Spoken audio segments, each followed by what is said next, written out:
Dios. La verdad libera nuestras almas. Mucho más de lo que podemos asimilar. Mientras cada día nos acercamos a la palabra de Dios, estaremos más impresionados de lo que la verdad puede hacer. Aleluya. Dios lo bendiga, hermanos. Dios bendiga a todos nuestros hermanos que también estén en la transmisión. Gracias a Dios por este día, por su bondad, para poder reunirnos y crear una atmósfera alrededor de la cual podemos acercarnos y lograr logros que tal vez no bastaría la atmósfera que uno logra crear solo, que uno logra pues trabajar y crear su atmósfera solo en el día, pero tal vez no es lo suficiente como para lograr alrededor de la atmósfera que juntos podemos crear. Una atmósfera de expectativa, de fe, de respeto, de anhelo de representar dignamente a Jesucristo. Reuniéndonos alrededor de eso, definitivamente muchas más cosas podemos lograr. Estamos buscando logros y la palabra de Dios nos va a enseñar cómo. Dios los bendiga, hermanos. Leemos el libro de Esther.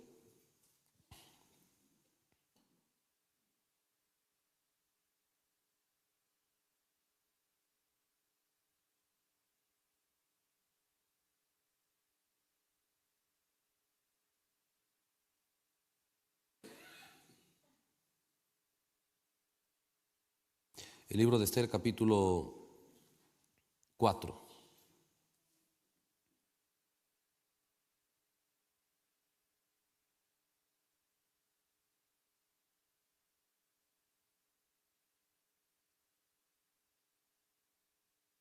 Libro de Esther, capítulo 4. Vamos a leer desde el versículo 1.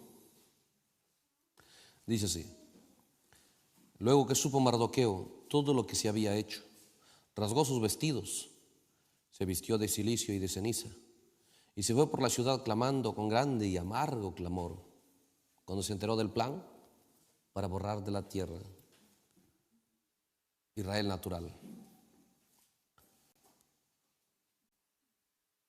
Vino hasta delante de la puerta del rey, pues no era lícito pasar adentro de la puerta del rey con vestido de cilicio. ¿Cómo es que conocía todas las reglas, no? Y la Biblia da detalles de eso.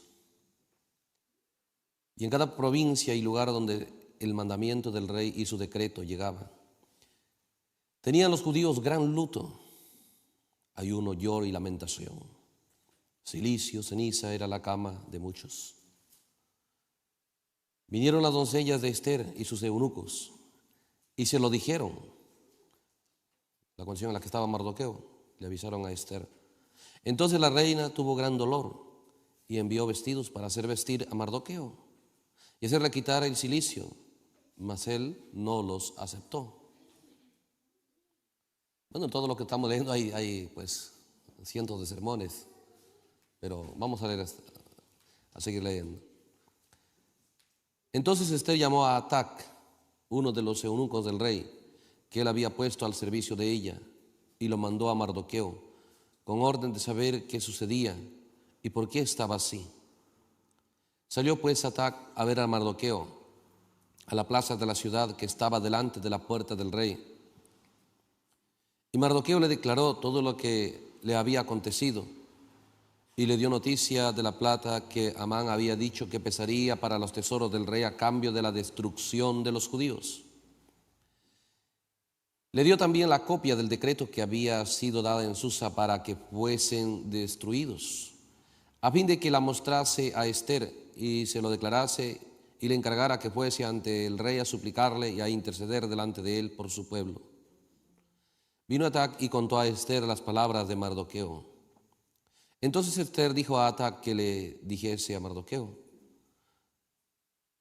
todos los siervos del rey y el pueblo de las provincias del rey saben que cualquier hombre o mujer que entre en el patio interior para ver al rey sin ser llamado, una sola ley hay respecto a él: ha de morir, salvo aquel a quien el rey extendiere el cetro de oro,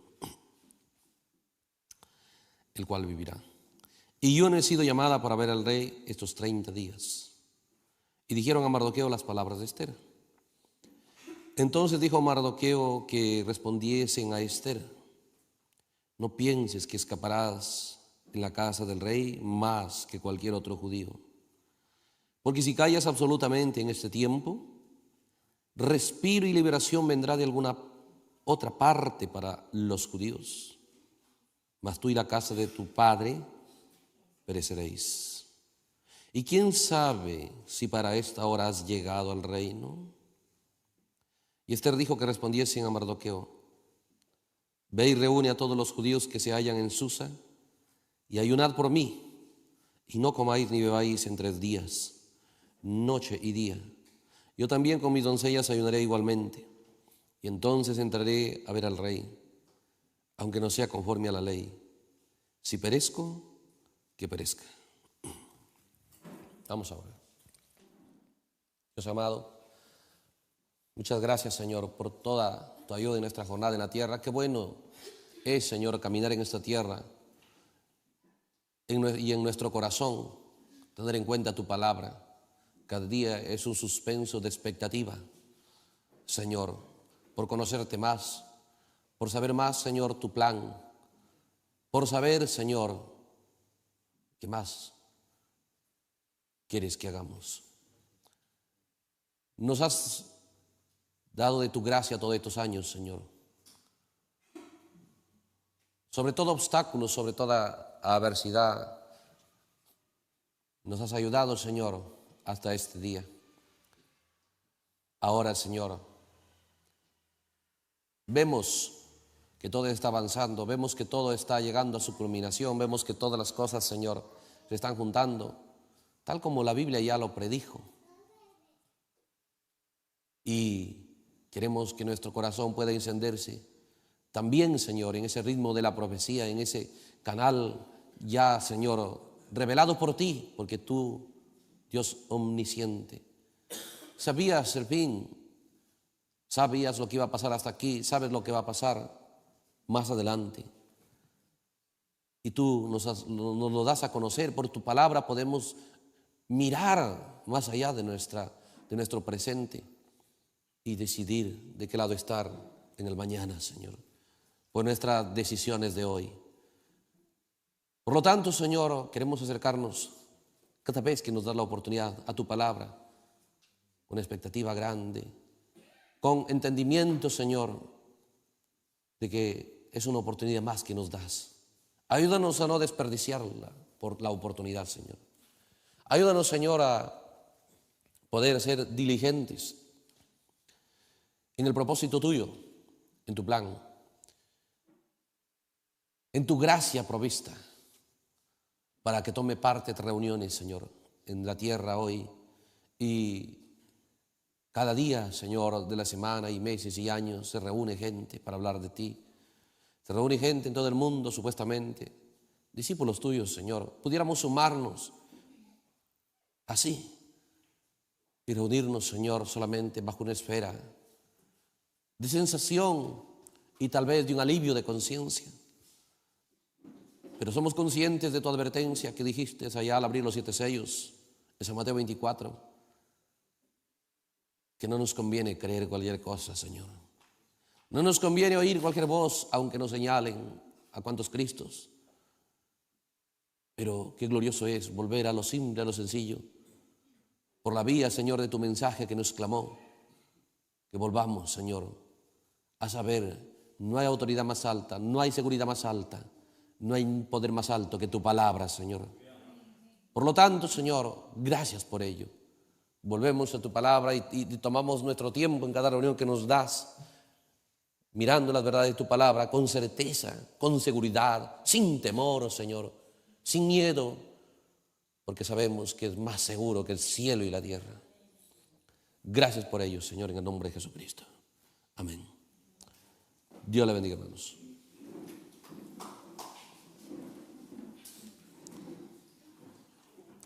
Aleluya. Estamos, pues, contentos de que podamos caminar aquí en la tierra, trabajando y cultivando las cosas que Dios nos ha confiado. ¿sí? Entonces, la Biblia nos señala el proceso por el cual Él sabe que debemos ir. Él sabe el proceso por el cual debemos pasar. Lo ha escrito en su palabra. No hay nada que falte en la Biblia. No hay nada que falte a la obra que Él ya ha hecho por la vía de su ángel, de su mensajero, de consumar el misterio de Dios. No importa lo que la gente diga. Qué glorioso es aprender, ¿sí? Decidir y aprender a establecer en nuestro corazón, en nuestro entendimiento, en nuestra fe, ¿sí?, lo que está escrito en la palabra de Dios. Y eso que parece tan alto, tan determinante, tan decidido, que no haya nada más alto que la palabra de Dios, pues venga de donde venga. Nos conviene esa realidad. Estamos viendo el tema general porque todas estas predicaciones que estamos trabajando ya desde el año pasado, con el título de tomar el librito abierto y comerlo, porque queremos enfocarnos en una atmósfera donde mostrarle a Dios que no miramos la palabra de Dios sin considerar sus verdades, sino decirle: Señor, tú declaras eso, sabemos que es el misterio del séptimo sello y queremos tenerlo en cuenta. Repitiéndolo tanto para que sepamos que esa es la obra final, ese es el trabajo, la labor en la que debiéramos estar ocupados, ¿sí? Y nos damos cuenta que eso nos llevó a mirar el primer sello, a mirar el segundo, tercero, y estamos viendo esta parte del cuarto sello, ¿sí? Y solamente estamos yendo por algunos puntos sobresalientes porque en cada sermón nos falta el tiempo, ¿sí? Y es tan cierto, cuando yo leía que el profeta dijo: cada sello pudiéramos predicar 3 meses y apenas lo tocaríamos, dijo. Y yo decía: pero ¿qué más se puede decir de cada sello? Cuando él decía que cada sello enlaza toda la Biblia, y es cierto, ¿sí? Entonces, también estamos buscando enfatizar en puntos determinantes, que es en este caso el poder de la sabiduría. Y estamos por la parte 15 ya, que vemos en la profecía de la vida de Salomón cómo es que logró establecerse en su corazón. Él dejó que se establezca en su corazón eso, porque todo lo que se establece en el corazón suyo, eso termina siendo usted. Todo lo que usted deja que se establezca en su corazón, eso termina siendo usted.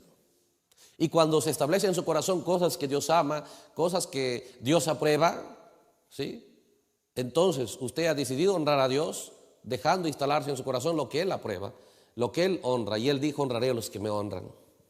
Él declaró eso, ¿sí? Entonces es una gran ganancia para aquel que realmente considera, ama, honra y trabaja para establecer lo que Dios ama y honra. Entonces nos da alegría de trabajar de esa manera con las Escrituras, porque sabemos que no va a dejar las Escrituras, la palabra de Dios, sin un cambio glorioso conforme al plan de Dios en el corazón de cada creyente. La palabra de Dios tiene poder transformador, tiene poder vivificador, ¿sí? Tiene poder de transformación. Todos esos mensajes predicó el profeta, ¿sí? Tiene poder vivificador, poder de resurrección, poder de rapto. Todo está en la palabra de Dios. Ahora,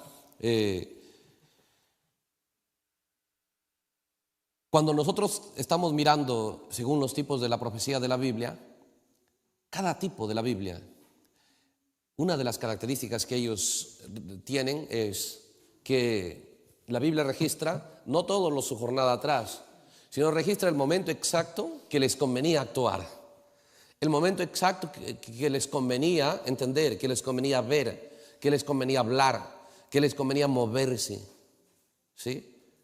Ese era el momento. Si dejaban pasar ese momento, ya no había otro.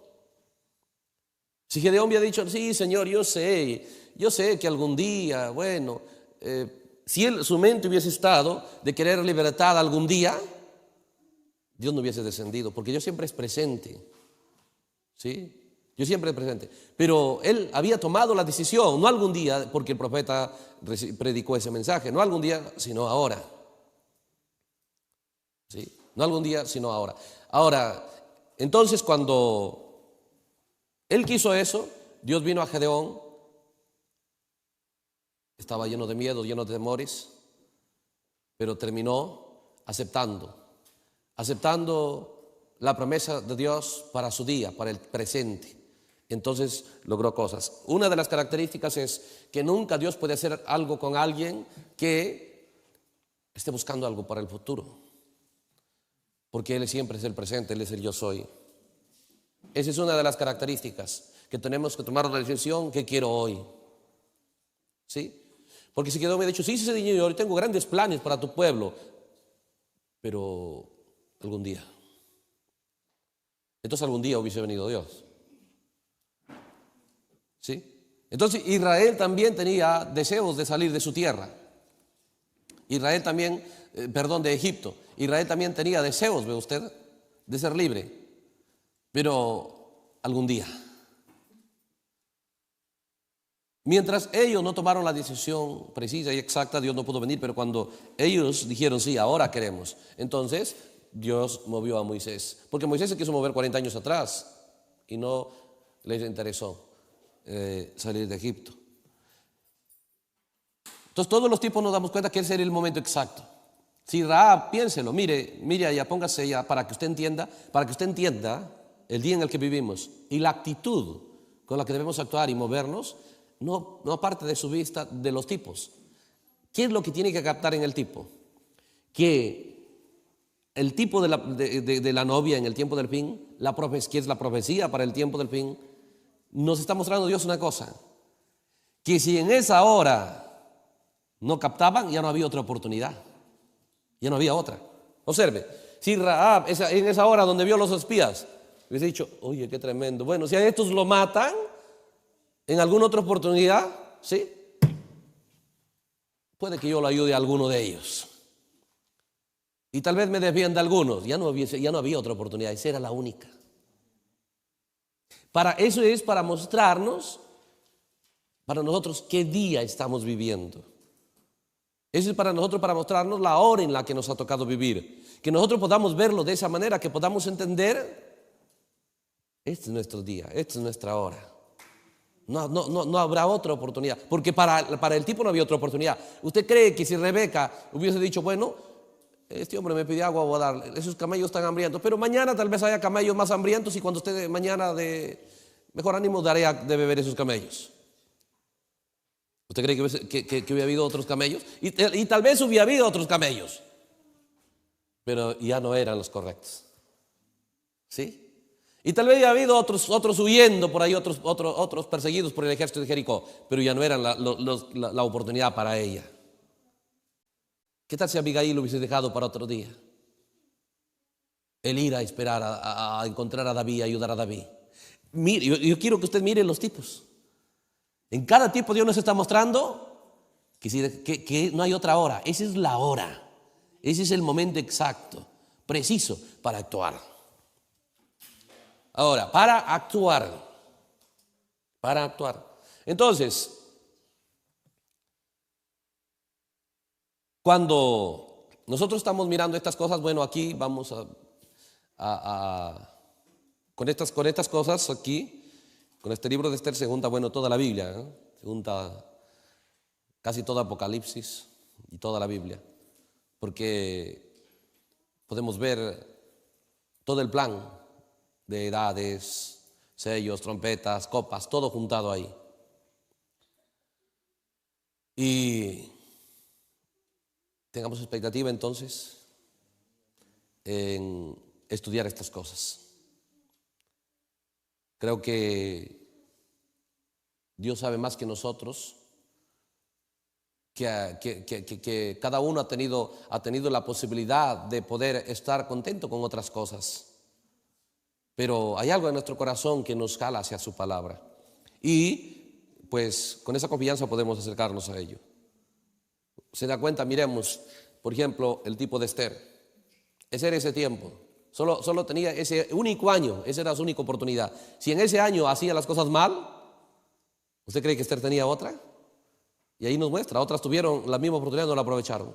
No había otra oportunidad. ¿Se da cuenta? Judas, ¿usted cree que pudo arreglar? Esa era su única oportunidad. El ladrón en la cruz. Pilato tal vez pensó, bueno, si otra vez me viene un caso así, voy a hacer mejor las cosas. Esta vez voy a lavarme las manos nada más, en la otra ya lo arreglo cuando la situación se mejore. Cuando ya no haya mucha presión de fariseos y saduceos, ¿no? Ya no había otra oportunidad, esa era la única. Y esos tipos de la Biblia, por ejemplo, ¿qué hubiese pasado si los guerreros gentiles hubiesen dicho, bueno, David, cuando mejore su situación, cuando no todo Israel esté en contra de él? ¿Sí? Cuando se mejore y cuando se aquiete la persecución de Saúl, tal vez ahí sí podemos hacer algo, porque ahora meterse a hacer algo es enfrentarse con toda la persecución de Israel, de Saúl. Mejor hay que dejar que pase. Y justo esa era la hora. Ahora, usted siga mirando todos los tipos de la Biblia, usted va a darse cuenta que lo que marcó la diferencia, por eso Dios tipificó esta edad con la unción de águila. Un ojo para ver el cuadro completo, el pasado, el presente y el futuro. Ese era el de Abraham. Abraham sabía eso, Abraham podía mirar su presente, podía saber lo que va a pasar en el futuro, por eso él sabía dónde mantenerse, tenía la decisión correcta, exacta, precisa. ¿Por qué? Porque podía mirar el cuadro completo. ¿Sí? Por eso que ellos, ahora cuando usted ve que ellos decidieron en esa hora exacta, ¿por qué? Por el entendimiento, por el consejo, por la sabiduría que recibieron. Se da cuenta que Abigail decidió la decisión exacta, ¿por qué? Porque vino un joven que había andado con David y le dijo, tú no sabes, yo de primera mano estuve con David, ¿sí? Y sé toda la palabra de Dios y sé su actitud y este acto de nuestro amo, ve lo que vas a hacer, hijo, porque estamos sentenciados. Porque ya sabía todas las escrituras y él podía juntar todas las escrituras desde el principio, ¿sí? Como dijo Jesús, el que no es conmigo es contra mí. Entonces, al saber, ¿sí? Y era un muchacho, un joven, piénselo. Ese compañerismo con David le dio tan entendimiento y Abigail, una mujer sabia, sabía a quién oír, sabía de qué recibir consejo. ¿Se da cuenta? Entonces es glorioso eso. Igual se da cuenta Ruth, sabía de qué recibir consejo. ¿Sí? En esa hora Rebeca, para decidir, supo a quién oír. Porque Eliezer le dijo, te conviene ir conmigo. Los demás le decían, sí, está bien que vayas, pero algún día, tal vez 10 días espera. Si Eliezer lo había dicho, sí, si quieres espera, 10 días yo te voy a esperar. Eliezer dijo, declárame si me la dan que la lleve o me voy a otra parte a buscar. Si yo hubiese dicho, bueno, lo voy a pensar, Eliezer agarraba sus cosas y se iba. Por el profeta llamó carácter a eso. ¿Por qué? Un carácter, porque la cosa no va a ser fácil, la situación no va a ser fácil. Un carácter para saber decidir, para saber actuar en tiempo presente. Entonces, todo eso miramos en todos los tipos de la Biblia, en todas las profecías que nos hablan de este día, esas cosas. Entonces, nos damos cuenta que no había otra oportunidad para ellos, actuaron de una manera exacta, precisa, pero porque tenían entendimiento de lo que pasaría después. Rahab sabía que si desaprovecho esta oportunidad, yo sé lo que Dios va a hacer, yo sé lo que va a pasar con Jericó. Sabía, sí, ¿cierto? Entonces, hermanos, eso habla y eso muestra en la Biblia que estamos viviendo un día donde no tendremos otra oportunidad. Si hoy dejamos pasar las cosas, si hoy dejamos, ¿ve usted?, de interesarnos en lo que nosotros nos toca hacer, nos toca actuar, nos toca pensar, nos toca operar. ¿Sí? Esta es nuestra hora. Ahora, cuando son puntos claves que usted debe dejar que se establezcan en su corazón, de que hay un tiempo establecido por Dios, provisto por Dios, conveniente para nosotros, profetizado en la Biblia, mostrado en la Biblia. ¿Sí? Bien. Ahora, pero ¿cuándo ese tiempo es así de determinante? En cada obrar de Dios siempre ha habido dos fases. Me estaba recordando estas cosas cuando los hermanos me estaban preguntando de la vez pasada que predicamos el propósito de la segunda cabalgata. ¿Sí? Porque en toda la Biblia usted va a darse cuenta que siempre son dos fases en la que Dios obra. Siempre se repitió. El primer éxodo se fue Moisés, ¿sí? Pero la segunda fase vino con Josué. Igual fue con Elías. Vino Eliseo, la segunda fase fue Eliseo. Igual fue en el valle de los huesos secos. La primera fase solo trajo cuerpos sin vida. La segunda fase la vida y llegaron a ser un ejército. En la primera fase vino el profeta. En la segunda fase vino Dios mismo. Ahí en Jueces 6. ¿Sí? Igual en la primera fase vino Juan el Bautista. Luego vino Jesús. Siempre encontramos esas cosas en toda la Biblia. Vamos a ir mostrando eso. Entonces, nos damos cuenta aquí en esta primera fase, Esther, lo primero que tenía que buscar agradar al rey. ¿Sí? Y ella supo a quién oír. Recuerde que todas las decisiones de Esther fue por causa, dice que oyó a Hegai aquí.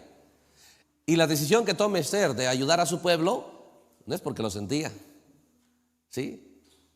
Sino porque entendió que si no lo hace perecerá. Ese es San Mateo 25. ¿Por qué perecieron? Porque me vieron en la cárcel, me vieron hambriento, me vieron esto y no respondieron a mi necesidad. ¿Sí? Entonces ella dijo sí, pero ¿sabe? Empezó a ver su propio bienestar. Ella fue sacada de eso por entendimiento que le sembró Mardoqueo. Por entendimiento. Recuerde, ya no estaba Mardoqueo y ella no se conectaban. ¿Sí? No se podían ver, pero había alguien que llevaba las palabras de Mardoqueo para darle entendimiento.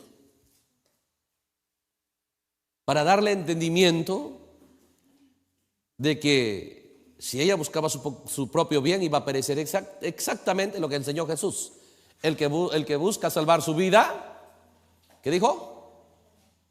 La perderá. Ese es fácil, ¿no? Ese es fácil. Todas esas cosas, porque la Biblia es una sola visión, un solo plan. ¿Sí? Entonces en esta hora, cuando yo miro esas cosas, entonces estoy entendiendo que el secreto está no en lo que anhelamos, no en lo que deseamos, no en lo que nos parece, sino en lo que la palabra de Dios va a enseñarnos. Y eso va a presionarnos más allá de nuestro gusto, más allá de nuestro parecer, más allá de nuestro deseo. ¿Sí?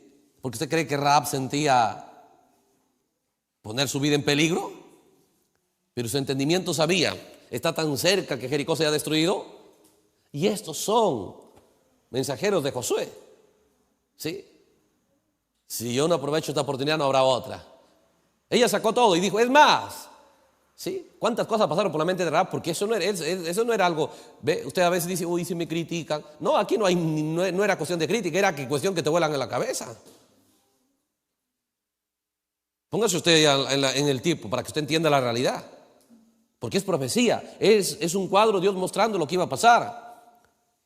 Pero sabe, así como dijeron estos leprosos, si nos quedamos aquí, igual no hay comida, de hambre nos vamos a morir. Si pasamos allá, ¿qué puede pasar? Que nos maten.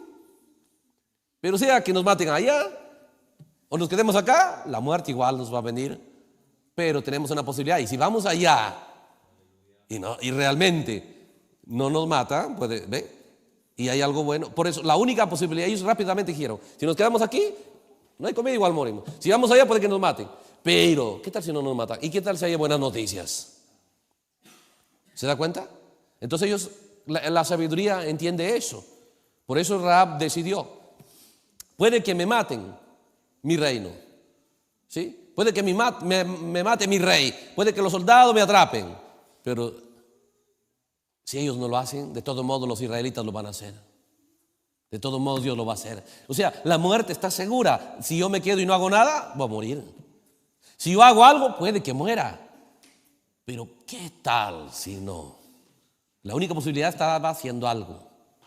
Porque también había peligro haciendo algo, ¿eh? Igual Abigail. ¿Sí? Si me quedo, no, ya sabía el juicio. Entonces voy. ¿Sí? Puede que David no me quiera escuchar. Pero si me quedo igual, todo aquí va a perecer. Pero hay una posibilidad. ¿Quién sabe sea la primera en que mata? ¿Sí? Al encontrarse y tal vez por ponerme en su camino. Pero esa es la única posibilidad que hay. Entonces, cuando miramos estas cosas nos damos cuenta que Dios siempre hace las cosas de esa manera. Dios lo profetizó para que nosotros entendamos el cuadro, de qué manera suceden las cosas. Recuerde que nosotros tenemos las profecías que el profeta nos dice que Dios le habló a él allá en el río. Tú, dijo, como Juan el Bautista, tienes un mensaje que precursará la segunda venida. Entonces, vamos a darnos cuenta cómo van a ser las cosas en la hora en la que nosotros estamos viviendo. ¿Qué es lo que va a pasar? ¿Qué es lo que tiene que estar sucediendo? ¿Cómo debemos estar actuando? ¿Cuáles son las posibilidades que tenemos? Porque recuerde, habrá peligro en ambas cosas. Si me quedo cruzado los brazos y no hago nada, sí, de todos modos voy a perecer. Si hago algo, puede que también me vaya mal, pero es la única posibilidad. ¿Se da cuenta? Entonces, voy a leerles un mensaje para abrir este cuadro.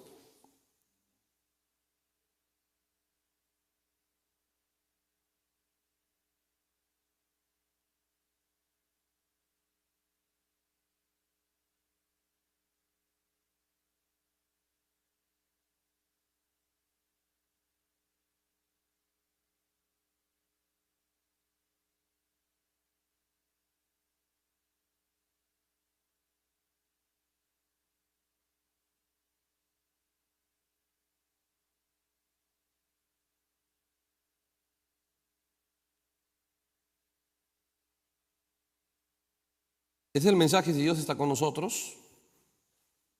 ¿Dónde están sus maravillas? Puede que no entremos a la parte de este, ¿sí? Porque nosotros vemos ahí esas cosas tomando lugar y hay cuadros gloriosos ahí, pero queremos nosotros mostrar cómo es que ella llegó a eso, ¿sí? Porque hay un proceso de llegar ahí. Porque ¿de qué le hubiese valido a Esther si pasara el primer proceso?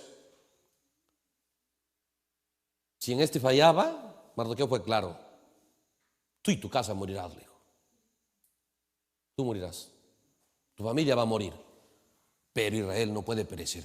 Esa es la decisión con la que tenemos que movernos. ¿Habrá una novia? Sí, la habrá. Usted tiene la posibilidad, yo tengo la posibilidad, yo sé que la tengo y usted también la tiene. Pero no queremos trabajar en el estilo egocentrista que la empezó Caín, que la empezó Nimrod. De que yo voy a hacer una religión donde me goce con Dios, la alabe, la adore, luego regreso a lo que quiero y ya tengo un acceso ya. En cualquier momento que las cosas me van mal acá, me voy con él. Sí, esa era su decisión. Y es lo que el hombre quiere hacer. Pero queremos nosotros, como Pablo, tomar la palabra de Dios y examinar. Como dijo Pablo, si estáis en fe, probaos a vosotros mismos. Examinarnos si estamos en fe. Mensaje: si Dios está con nosotros, ¿dónde están sus maravillas? Vamos a leer desde el párrafo 53. Estas cosas, cuando usted empieza a entender estos cuadros, cuando lo empieza a ver más claramente, al leer el mensaje, se va a hacer más sencillo, más fácil para usted, más simple. Y eso es lo que queremos realmente lograr.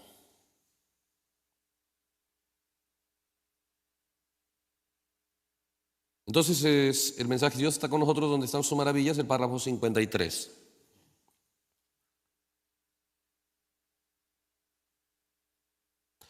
Dice así: ahora quiero que noten otra cosa que quizás les anime. Inmediatamente después del mensaje de aquel profeta, ¿qué escritura se está refiriendo el profeta aquí? Son Jueces 6. Jueces 6. ¿Sí? Para algunos, o para que tal vez usted lo vea mejor el cuadro, para que leamos rápidamente Jueces 6.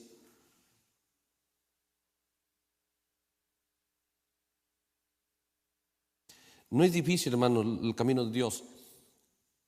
solamente necesitamos tomar una decisión. Cuando usted se acerca a la palabra de Dios, siempre tiene que acercarse clamando: Señor, dame fuerza para ser alguien que quiere saber, para vivir, para obedecer. ¿Sí? No solamente quiero información, quiero saber para vivir. Dame valor, quítame la cobardía. Ahí es donde el cuadro es fácil. Jueces capítulo 6. Usted puede ver desde el versículo 1 hasta el versículo 5, pues habla cómo Israel fue entregado a Madián por 7 años. Y dice que empobrecían, les quitaban todo, eran como langostas. ¿Sí? Y subían a quitarles todo, dice el versículo 5, porque subían ellos y sus ganados, y venían con sus tiendas en grande multitud como langostas, y ellos y sus camellos eran innumerables. Así venían a la tierra para devastarla. Así venían para devastarla. Ahora, de este modo empobrecía Israel en gran manera por causa de Madián. Y los hijos de Israel clamaron a Jehová. Entonces, cuando Israel clamó a Dios, porque estaba en una condición terrible, en una situación de pobreza, de desgracia, de opresión, y muchos estaban resignados a vivir así, porque es terrible. Nosotros tenemos que salir de esa unción que queremos realmente tener libertad para servir a Dios. ¿Sí? Entonces ellos clamaron a Dios, y aquí es donde viene la cita. Y cuando los hijos de Israel clamaron a Jehová, porque Dios siempre estaba ahí, ¿sí? Pero Él no aparece mientras la gente no esté clamando por, ¿sí?, el plan de Dios, porque el plan de Dios era para ellos libertad. Pero bueno, estaban contentos mientras les quitaban algo, mientras les quitaban un poco más, un poco más, un poco más, pero llegó un momento donde les quitaban todo y ya no soportaron más. Cuando llegaron a ya no soportar más, clamaron a Dios. Y cuando los hijos de Dios clamaron a Jehová a causa de los madianitas, Jehová envió a los hijos de Israel un varón profeta. A esto es lo que se refiere el profeta. Cuando el pueblo de Dios clama, lo primero que Dios envía a aquellos es un profeta. Y el profeta predica su mensaje hasta el versículo 10. Y el verso 11 dice: y vino el ángel de Jehová y se sentó debajo de la encina que está en obra. Entonces, después que viene el profeta, Dios desciende a buscar y a encontrarse con Gedeón. Ahora, ya leyendo ese cuadro de la Biblia, podemos leer el mensaje, porque de ahí es donde se está refiriendo el profeta. Es más, esa es la cita que él toma para predicar este mensaje. ¿Sí? Entonces dice aquí, el párrafo 53 del mensaje: si Dios está con nosotros, ¿dónde están sus maravillas? El párrafo 53 decía: quiero que noten otra cosa que quizás les anime. Inmediatamente después del mensaje de aquel profeta, que era hasta versículos 10, dice: el Señor apareció en la escena, versículo 11. La Biblia, usted puede decir, dice el ángel de Jehová. Avance un poquito más, vuelva a la Biblia. Y dice el versículo 11: vino el ángel de Jehová. Y empieza a hablar con él. Versículo 11, versículo 12, versículo 13. Y el versículo 14 dice: y mirándole Jehová, le dijo: ve con esta tu fuerza, salvarás a Israel de manos de los madianitas. Era Jehová mismo. ¿Sí? Mirándolo a Jehová, no dice mirándole el ángel. Más arriba dice eso. Pero para mostrar que él vino en forma de un ángel. Él vino en forma de un mensajero, parecía un hombre, nada más. Pero era Dios mismo. Dios mismo viniendo, ¿después de quién? Después del profeta. ¿Sí? Después del profeta. Ahora, vuelvo al mensaje. Esto no es una escritura aislada, es el único plan bíblico para todas las edades. Siempre ha sido y siempre será su plan ese. Por eso aquí el profeta dice: quiero que noten, párrafo 53, quiero que noten otra cosa que quizás les anime. Inmediatamente después del mensaje de aquel profeta, el Señor apareció en la escena. Amén. Tan pronto como él hubo dado su mensaje, hasta el versículo 10, el profeta, el Señor apareció debajo de un árbol. El Señor vino después del mensaje del profeta. Ese es el plan. ¿Sí? Ese es el plan, eso declara la Biblia. Y un profeta que viene nos dice, ese es el plan. ¿Sí? Ahora que venga el diablo como en el Edén y me diga, no es el plan ese. Después del profeta, es otra vez el profeta. ¿Sí? ¿Puede Dios cambiar su palabra? Él es el mismo ayer, hoy y por los siglos. Él nunca hará nada que vaya contra su palabra. Observe al verdadero profeta hablar aquí. Observe cómo habla, dice. Tan pronto como el profeta dio su mensaje, el Señor apareció debajo de un árbol. El Señor vino después del mensaje del profeta. Entonces nosotros tenemos que saber, después del mensaje del profeta, que sigue Dios mismo. Según la Biblia y según el mensaje. Estamos juntando las dos cosas. Porque algo que usted debe cuidarse, nunca leer la Biblia sin el mensaje. Y tampoco tomar el mensaje sin la Biblia. ¿Sí? Sino la manera en que Dios la estableció. ¿Sí? Porque el libro abierto, eso es el libro abierto.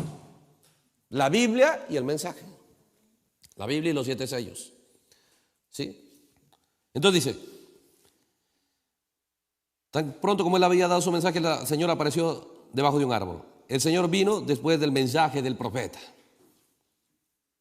sentado bajo un árbol. Entonces, estas son cosas poderosas, piénselo. Hay miles de seres humanos en el mensaje, ¿sí? Invadidos por la mentira, por la muerte, cabalgando por este jinete en su caballo amarillo, creyendo diferente a esta escritura. Recuerde, no quitarás una jota o una tilde, nada se puede añadir. Y hay cientos y tal vez miles de gente creyendo. Dicen creer en el profeta, pero aquí estamos mostrando lo que el profeta dice. Que después del profeta sigue Dios mismo. Mire qué más cosas va a decirnos.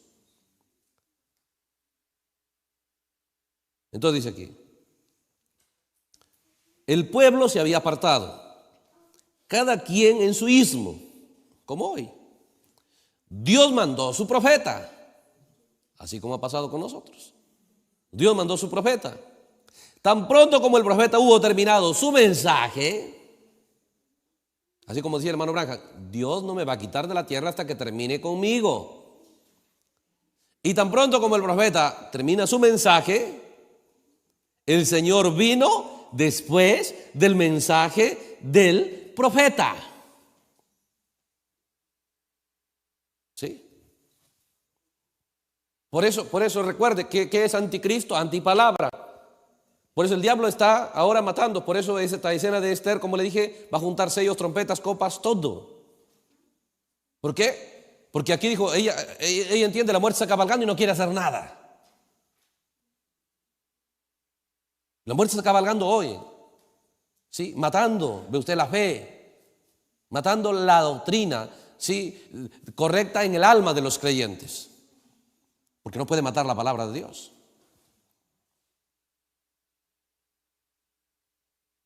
Y según la profecía, habrá Esther en el tiempo final, que despertará ese entendimiento de quedarse con los brazos cruzados, ¿sí? De no interesarle en luchar por la vida. ¿Cuál es la vida? La palabra de Dios, correctamente. Porque nos damos cuenta, otra vez dice, tan pronto como el profeta hubo terminado su mensaje, el Señor vino después del mensaje del profeta. Ahora, esta fase, después del profeta, ¿para qué es? Para liberación. Recuerde, el mensaje del profeta no los liberó. La liberación viene después del profeta. Por eso dije dos cosas, siempre hay dos cosas. Nunca pierda de vista. Siempre hay dos cosas. Cuando vino el mensaje del profeta, la primera cabalgata no los libera. La cabalgata de Dios en el profeta no libera a la gente. Pero la segunda cabalgata era para liberación. ¿Se da cuenta el ministerio de Jesucristo? Digo, todavía no se muevan aquí, ahí quédense, porque todavía no eran completamente liberados en su alma. Pero cuando venga la segunda cabalgata del Espíritu Santo, entonces seréis mis testigos. Observe los 7,000. Mientras el mensaje de Elías no lo liberó, pero vino Eliseo. Entonces dice aquí, para liberación, párrafo 54. Estamos viviendo en una hora tan tremenda. Escucha esto. Inmediatamente cuando el profeta se fue de la escena, ¿qué sucedió? El Señor vino a la escena. Tan pronto, dice, este es lo mismo, tan pronto como usted puede decir, no, ese es solo un tipo, con ese tipo no puedes cuadrar toda la Biblia. Es que el profeta dijo, es el único plan. Así como tan pronto se fue el profeta, vino Dios, dice, tan pronto como Juan, ahora es Juan el Bautista, tan pronto como Juan desapareció de la escena, el Señor vino a la escena. Nos está mostrando que es la regla. ¿Con qué está conectando Jueces capítulo 6? Con la primera venida de Jesucristo. Y la primera venida de Jesucristo es paralela a su segunda venida. Y la segunda venida de Jesucristo es el misterio del séptimo sello. El séptimo sello está, ¿sí?, escondido y mostrado su proceso ahí en el libro de Jueces capítulo 6. El misterio del séptimo sello. ¿Sí? Y nos damos cuenta que bajo eso está trompetas y copas. Todo bajo ese misterio de ese séptimo sello. ¿Sí? Entonces, mire, dice que es tan pronto como Juan desapareció de la escena, el Señor vino a la escena. Es muy raro como el Señor obra, pero así lo hace, de una manera misteriosa. Entonces podemos verlo, se da cuenta, vino Moisés y ahora mire los cuadros. Viene Moisés y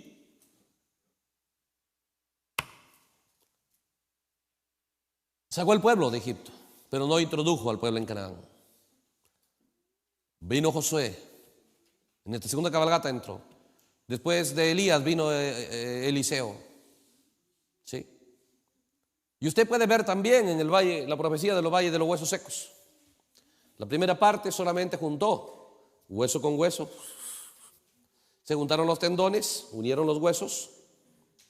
Luego vino la piel, ¿sí?, la carne, los muslos, todo, y luego la piel. Y eran cuerpos, pero sin vida. La segunda cabalgata era para colocar la vida, para liberarlos de estar en una condición de muerte, en una condición inactiva, para ponerlos en acción.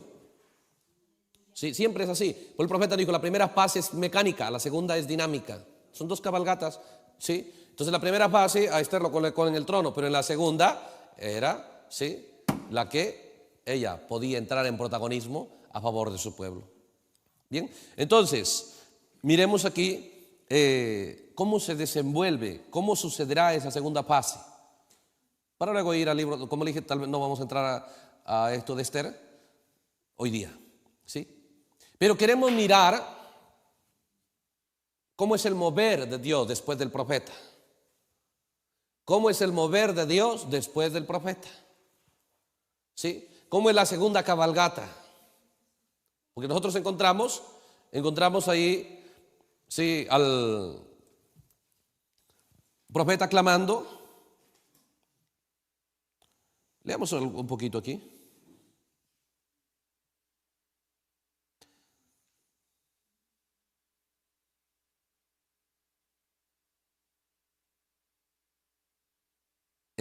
Por ejemplo, voy a leerles estas cosas que mucha gente tomó con astucia para matar la fe de los creyentes. Hay víctimas de este jinete de su caballo amarillo en esta hora, y lo tremendo es que ni lo saben, porque es paralelo, porque es el mismo ejército que llevó a cabo la Segunda Guerra Mundial. ¿Qué sucedió en la Segunda Guerra Mundial? Ellos iban a los campos de concentración pensando que van a su liberación. ¿Sí? En eso se ha convertido esa unción. Mire aquí, en Cristo es revelado en su propia palabra. El mensaje, Cristo es revelado en su propia palabra.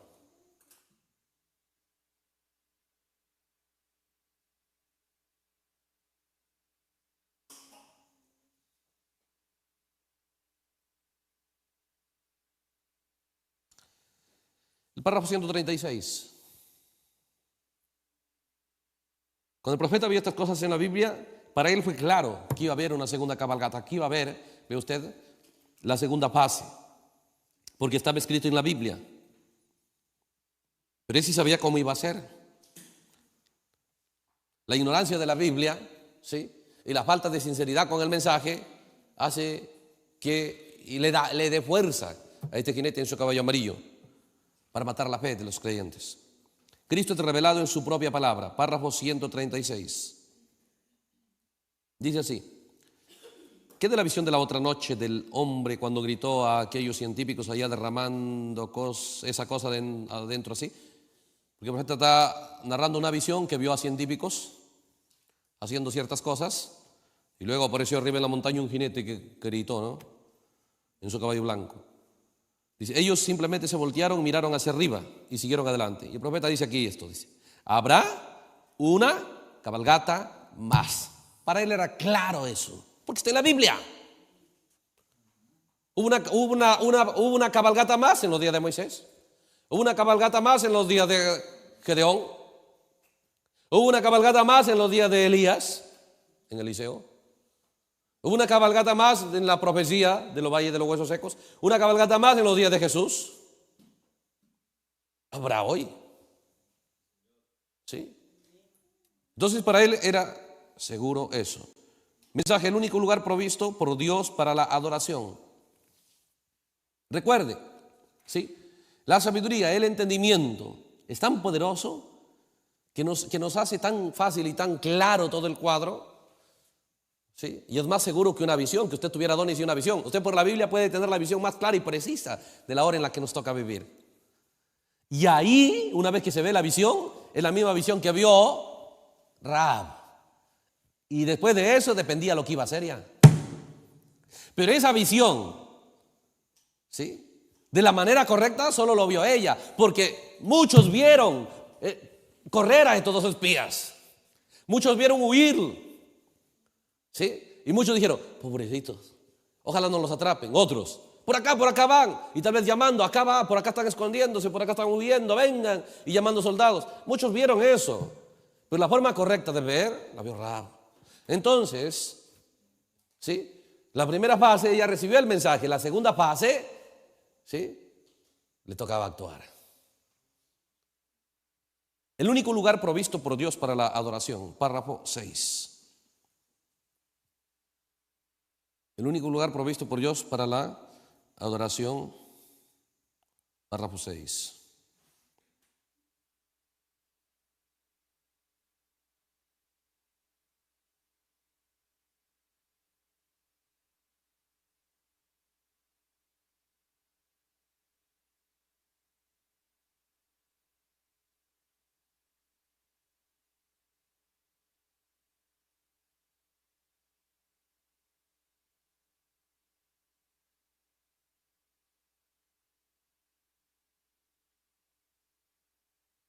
Bien, dice así. Ahora, párrafo 6. Yo estoy envejeciendo, dice el profeta aquí, y he pensado, ¿habrá otro avivamiento? ¿Veré yo otra época semejante? Recuerden, del oeste saldrá un jinete sobre un caballo blanco. Esa es la visión que Dios le mostró. Pasaremos por este camino una vez más, no por otro. Era el mismo mensaje. Josué no vino por otro mensaje, era el mismo. Elías no vino por otra unción, era la misma.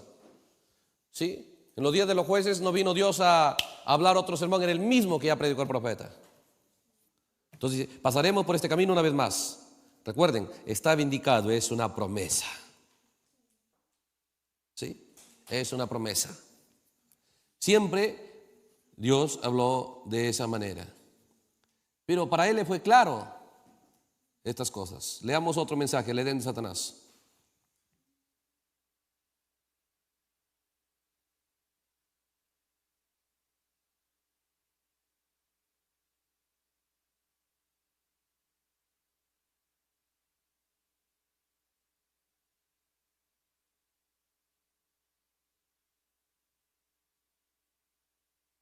Mensaje, el Edén de Satanás.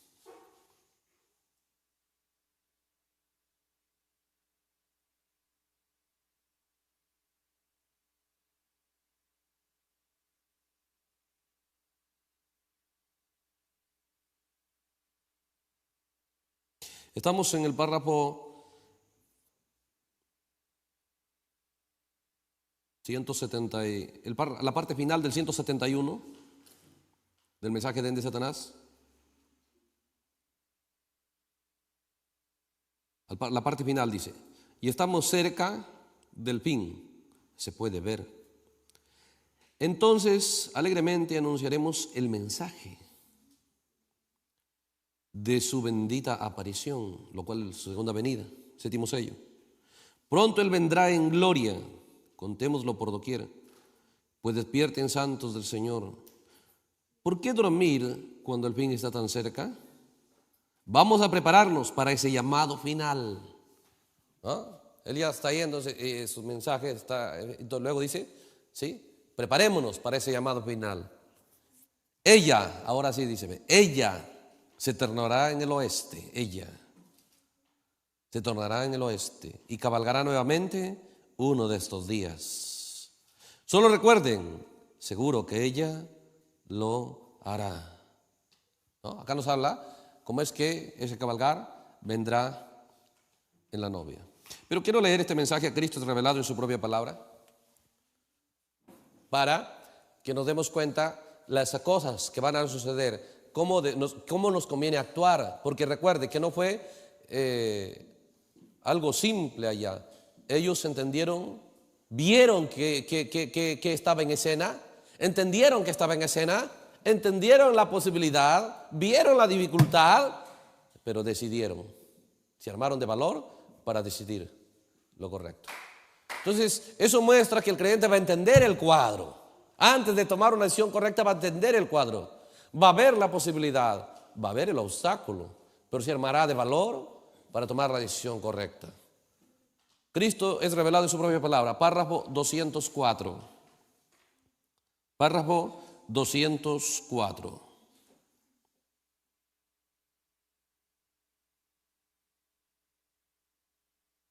Dice así: estos hombres,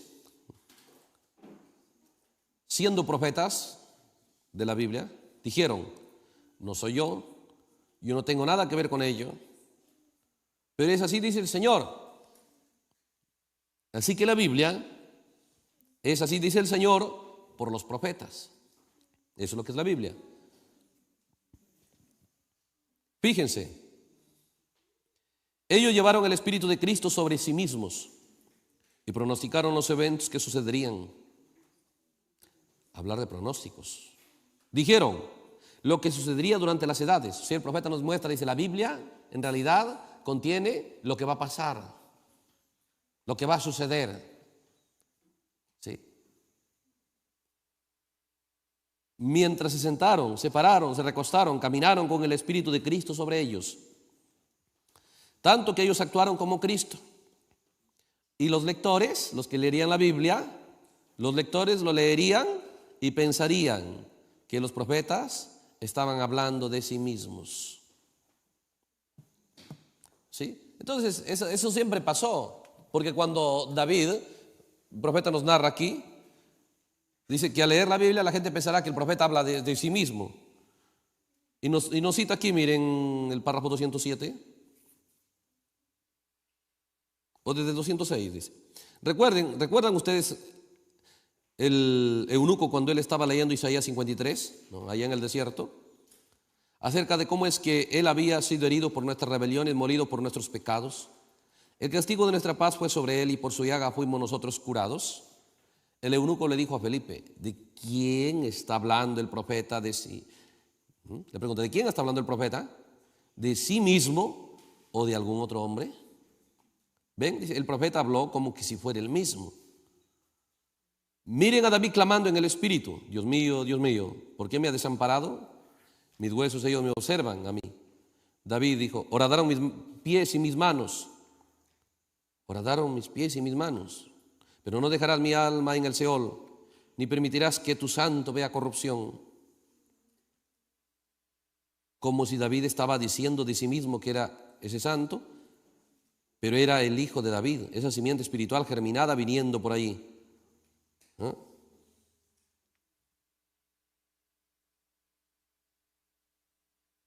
Pueden mirar por ejemplo, el Salmo 22.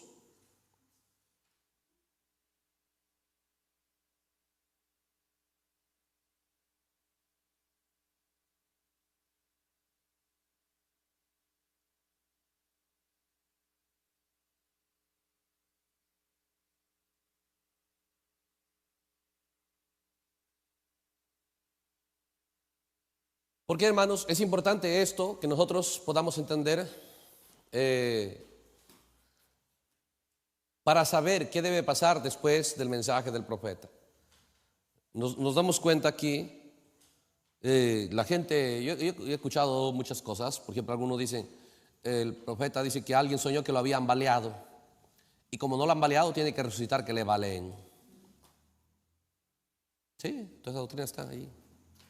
Dijo cabalgaré una vez más, entonces tiene que resucitar. Dijo predicaré en una carpa, y como no predicó en la carpa, tiene que resucitar, y alguien tendrá que hacerle la carpa para que predique. Y todas esas cosas, ¿no? Pero igual era en los días de David. Por eso el profeta no cita a David, no cita a cómo la gente leía, y no sabían si el profeta hablaba de él o de alguien más. Entonces viene el profeta y no dice ningún profeta habló de ellos. Todos hablaron de uno solo, de Cristo. Porque en el plan de redención, ¿sí?, Roma acostumbró a la gente. Por 2000 años trabajó, y la unción romana, la unción del dragón, la misma unción que engañó a Eva, la unción del dragón, porque eso es donde Roma opera, enseñó a meter el protagonismo humano en el plan de redención. Entonces ellos rápidamente no le prohíben que usted crea en Dios, pero también tiene que creer en el hombre santo. Tienes que creer en San Pedro, en San Pablo, en Santo tanto, en la Santa tal y todas esas cosas. Y la gente, esa unción está metido pues hasta en los huesos de la gente, que cuando viene el mensaje, por un tiempo el profeta, el mensaje, la Biblia y solo la Biblia, después de un tiempo esa unción pide alimento. Esos demonios, como un drogadito que no puede por un par de días tal vez resista estar sin droga, ¿no? Después va a estar desesperado, quiere su droga. Así esos espíritus drogadictos de paganismo, de dogmas. La gente por un tiempo, sí, yo creo el mensaje después de un tiempo, ¿sí? Esa droga romana de meter el protagonismo al hombre en el cuadro. Y de esa manera puede sacar a Cristo. ¿Sí? Entonces, oye, ahora no puedo meter a Pablo, no puedo meter a Pedro porque, no, pues voy a meter a Abraham. ¿Sí? Otro día llega más lejos, voy a meter al pastor, voy a meter al predicador. Todo eso es unción romana, son drogas espirituales, drogas romanas, esas cosas. ¿Sí? Son la muerte cabalgando. Por eso el profeta nos narra eso, malinterpretando la escritura. ¿Habrá una segunda cabalgata? Sí, Señor, está en la Biblia. ¿Sí? Estaba profetizado, pero ningún tipo nos habla. ¿Sí? ¿Volvió Moisés a predicar, a meternos, se fue y después volvió a llevarlos allá a Canaán? ¿Sí? ¿Fue Elías quien fue a ayudar a los 7000? ¿Volvió el profeta? No. Siempre después del profeta viene Dios. Entonces aquí el profeta nos narra a David, porque cuando David predicó y después que murió la gente decía, no, ¿sí? David también tiene que levantarse, David también tiene que resucitar. Porque él dice, mire lo que dice acá, por ejemplo, Salmo 22.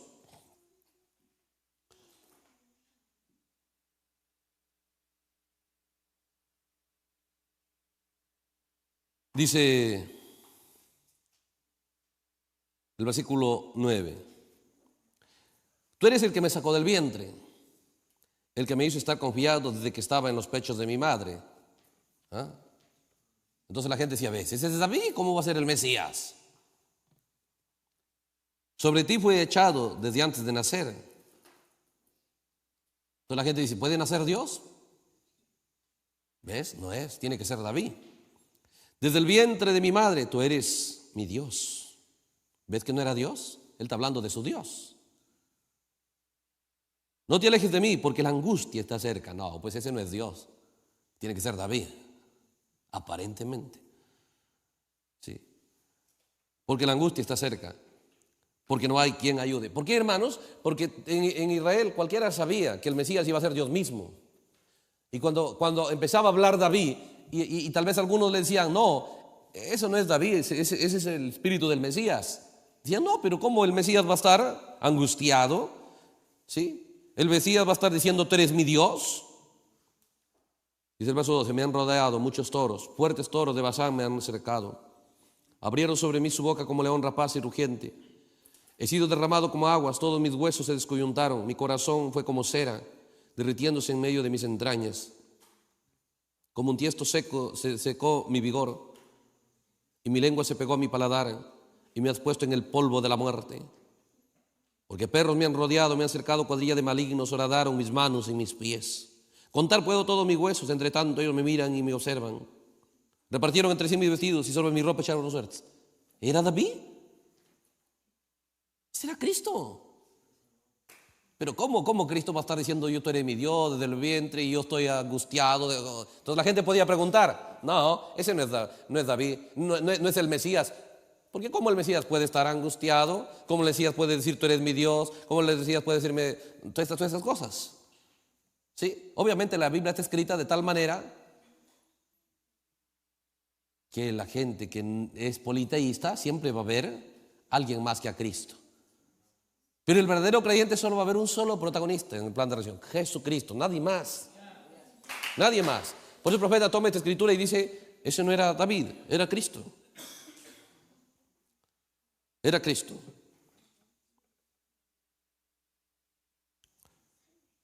Y bueno, ya usted sigue leyendo todo eso. Bien, entonces como hemos visto todas estas cosas, dice la gente pensaría que los profetas hablarán de eso. Entonces igual, cuando nosotros vemos el profeta y se habla una segunda cabalgata, cabalgaré una vez más. ¿Sí? Entonces la gente dice, ves el profeta. Hermanos, cada persona, dice, para cada persona está establecido que mueran una vez, después de ese juicio. ¿Sí? Entonces que la gente sí, tiene que lograr querer ser libre. Allá eran, en los días de Israel, eran langostas naturales, como langostas naturales, era una masacre natural, era una pobreza natural. Pero aquí es espiritual, aquí es hacia el alma. Y solamente será gente que clamará por su libertad. Ahora, era fácil clamar allá por su libertad porque físicamente sentían esa desgracia. ¿Sí? Y acá la gente que conoce la palabra de Dios, por la palabra de Dios nada más va a conocer la desgracia de su alma, de su fe, de su relación con Dios, de su entendimiento. Entonces, vamos a mirar ahora cómo va a tomar lugar estas cosas. Cuando miramos aquí en el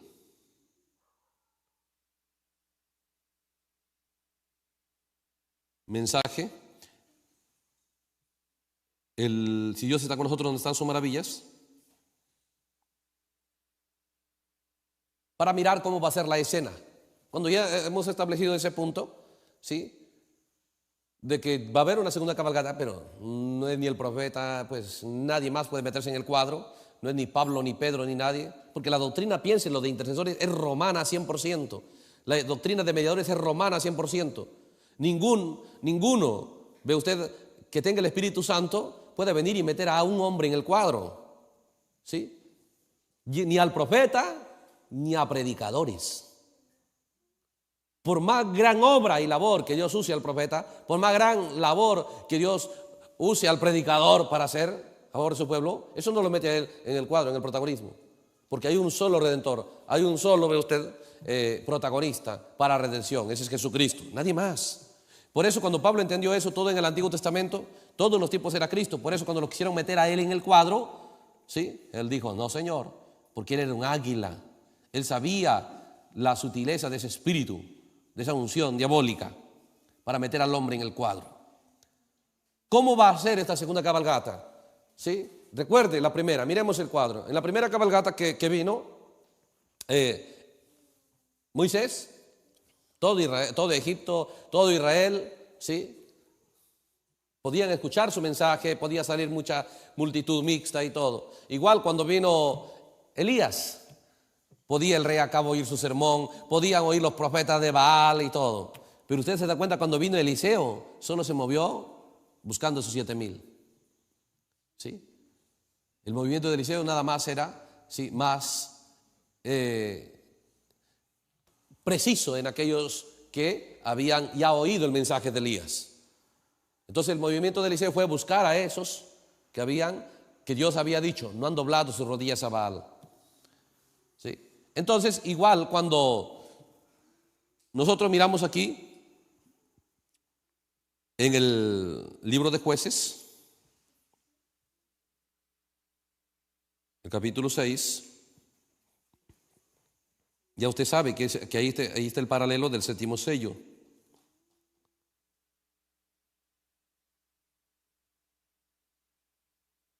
Jueces capítulo 6, dice la Biblia, el versículo 6. De este modo empobrecía a Israel en gran manera por causa de Madián. Y los hijos de Israel clamaron a Jehová. Los hijos de Israel clamaron a Jehová. Y cuando los hijos de Israel clamaron a Jehová, a causa de los madianitas, Jehová envió a los hijos de Israel un varón profeta. Observe, lo primero que hace, la primera fase, ¿qué sucede? ¿Cómo es el mover de Dios en la primera fase? Sí, la primera fase es un mover total, mucha gente, para todo Israel, para toda la nación. El profeta vino y empezó a predicar para todo israelita. Todos tenían la posibilidad, todos oyeron el mensaje del profeta. ¿Sí? Igual como fue con Moisés, igual como fue, pero cuando vino Josué ya no estuvo hablando, ya no estuvo liderando esa gente rebelde y peleadora, no. El mover de Josué solamente era gente que querían poseer su tierra. Igual el mover, usted pues nunca lo vio a Elías solamente, no, Elías estaba con los 400 profetas de Baal, con Jezabel, con Acab, con toda la nación. Pero cuando usted lo ve a Eliseo, usted lo ve a Eliseo con los hijos de los profetas, lo ve enseñándoles a compañerismo, lo ve enseñándoles a compartir, ¿sí? A ellos, trabajando por la unidad de ellos. Aunque uno dice, no hay muerte en la olla, otro dice, no alcanza la comida para comer juntos. Ahí está Eliseo trabajando para moverlos a ellos en compañerismo. Pese que ellos, de una manera, ve usted, general, no adoraban a Baal, pero tampoco podían juntarse entre ellos. Obviamente tenían un poco de vergüenza para decir, ese no me cae bien, porque sabían que la palabra de Dios no aprueba eso. Pero tenían su excusa, es que la comida no nos alcanza, es que el lugar donde estamos es muy pequeño, o si no es que la comida que hay ahí tiene muerte, alguien quiere envenenarnos, alguien le caemos mal, alguien me tiene cólera.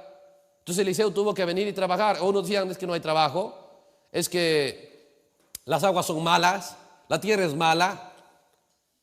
¿Se da cuenta que el trabajo de Eliseo era para lograr quitarles todas esas cosas? Porque ¿de qué les valía no haberse doblado sus rodillas a Baal?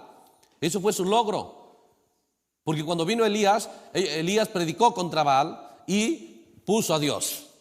Entonces ellos creyeron a Elías, no se fueron en pos de Baal, se quedaron con Dios, pero no pudieron. En la segunda fase era que vino Eliseo, era para trabajar para el compañerismo de los que no habían doblado sus rodillas a Baal. Era para que se junten en un solo propósito, en un solo objetivo. Por eso digo, ¿de qué se trata la segunda fase? Queremos mirarlo en la Biblia para saber las decisiones que tenemos que tomar y que no habrá otra oportunidad. Que no habrá otra oportunidad. Así como para ellos era el momento exacto, el momento preciso, también miremos que ese es Dios hablándonos a nosotros. Por eso cuando el profeta viene, habla a toda la nación, a todo Israel. Todos oyeron eso. ¿Sí? Todos oyeron. Hasta que termina en el versículo 11. Pero usted va a darse cuenta, es diferente la segunda fase. Así como el hermano Branham vino, predicó para el mundo entero. ¿Sí? Para el mundo entero. Pero la segunda fase no es así, según la Biblia. La segunda cabalgata no es así, según la Biblia. ¿Sí? Por eso mire aquí en el versículo 11 dice: y vino el ángel de Jehová y se sentó debajo de la encina que está en Ofra, la cual era de Joás Abieserita. Ahora se va nada más a buscarlo uno por uno, a trabajar por juntarlos. Y cuando los juntó, al final de todo este trabajo, Dios vino a juntarlos. Y cuando los juntó al final de todo, ¿qué había? 300. Sí. Por eso recuerde, hermanos, vamos a ir lento, pero para que usted vea el cuadro. Vino el profeta, igual como vino allá Moisés, igual como vino Elías, igual como vino el profeta en Jueces 6, igual como vino Juan el Bautista.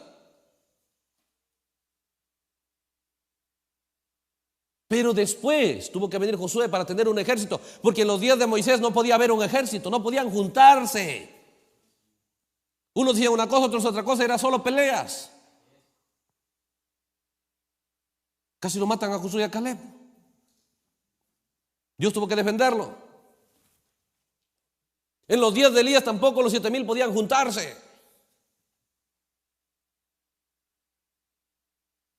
Pero la segunda fase es para lograr lo que Pablo habla en 1 de Corintios. ¿Sí? Una solamente, un solo, ¿qué dice en 1 de Corintios? Leemos.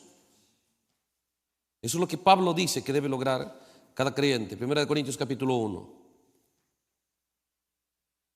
El versículo 10.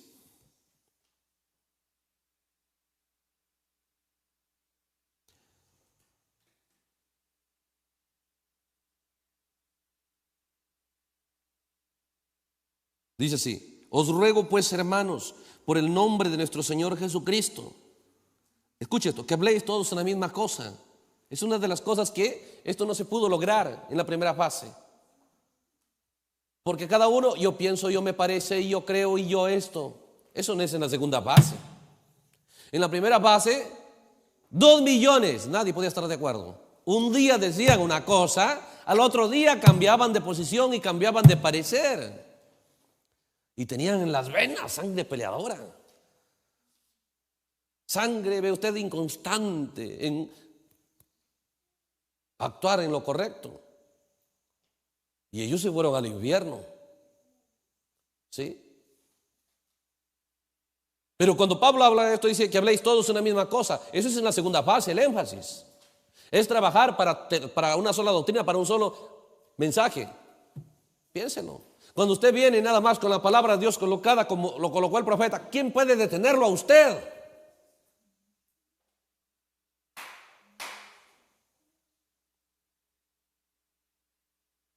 Porque ese es el plan de Dios. Ese es el trabajo de Dios en su segunda fase.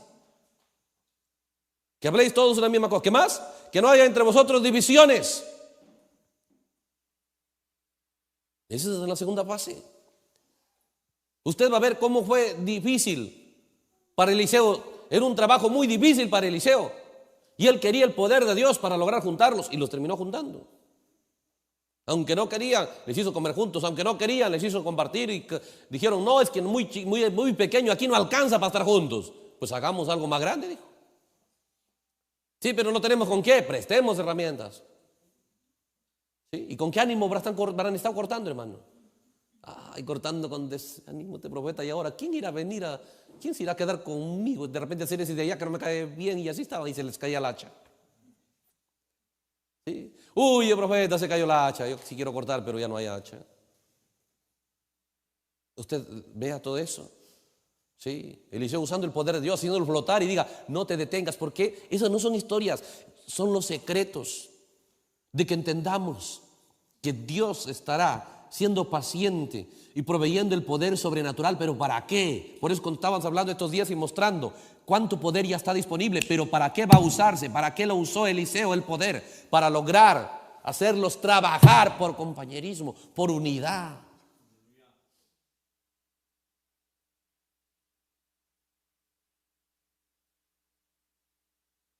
Ese es el plan ya establecido. Es la oportunidad para usted, la oportunidad para mí. Usted puede dejar que pase la oportunidad. Yo puedo también dejar que pase. No va a ser forzado a ello. Pero habrá gente osada para trabajar en pos de esas profecías. Por eso dice, os ruego pues, hermanos, por el nombre de nuestro Señor Jesucristo, que habléis todos una misma cosa. Que no haya entre vosotros divisiones, sino que estéis perfectamente unidos en una misma mente y en un mismo parecer. No solo unidos en uniforme de vestiéndonos lo mismo, ponte la misma camisa, la misma balda y bueno, la misma corbata, lo que sea. Sí, o juntémonos en una convención y todo un compañerismo físico. No es físico, no es compañerismo físico. Es una mente, es un parecer, es un solo lenguaje. Eso no es fácil. Esa es la unidad en la que Dios descenderá. Esa es la unidad en la que Dios trabajará, pero después de que ya vino el profeta. La segunda fase hace eso. Leamos un poco.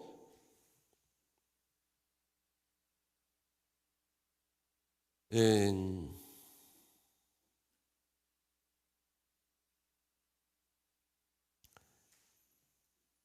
Segunda de Reyes.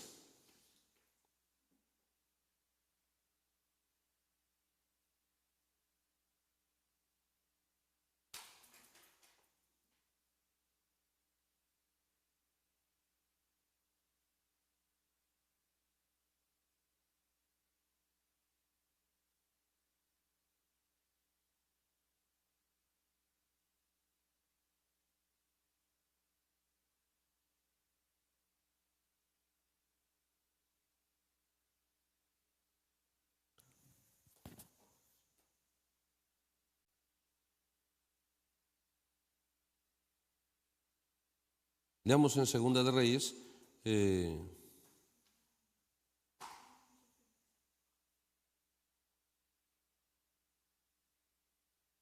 ¿Cómo es que?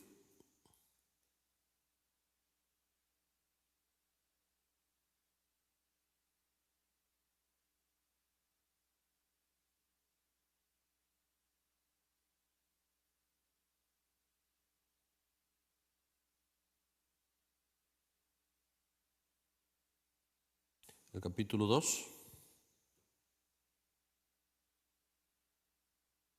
Casi todo esto habla para que usted vea, es la segunda cabalgata. La primera cabalgata es Elías, la segunda cabalgata es Eliseo.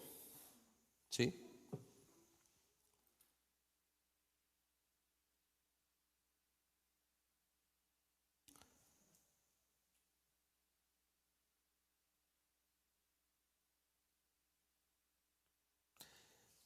Miremos entonces, después que Eliseo ve el rapto, se va Elías en el capítulo 2.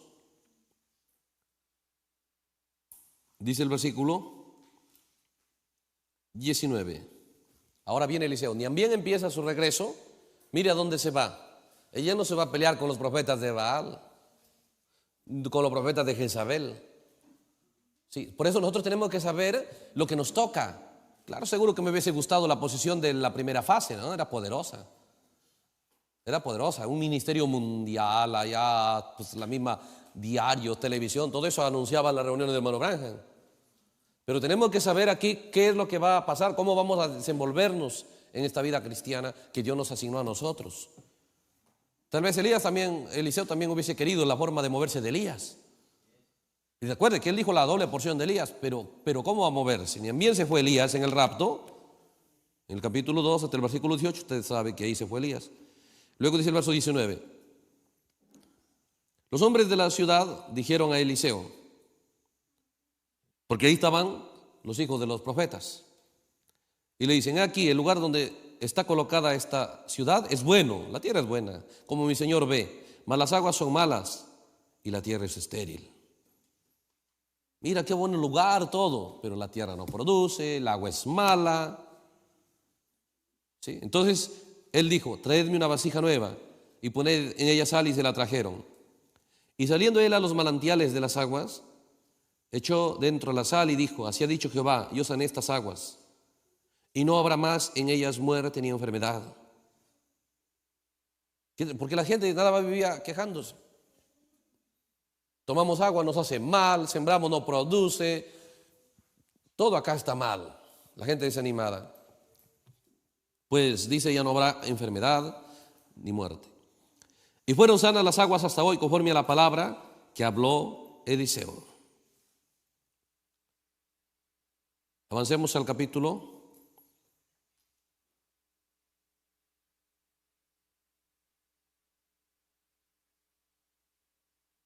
4.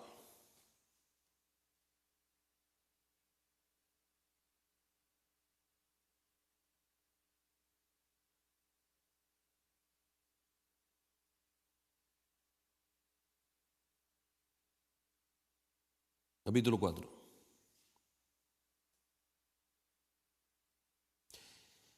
Dice el versículo 38.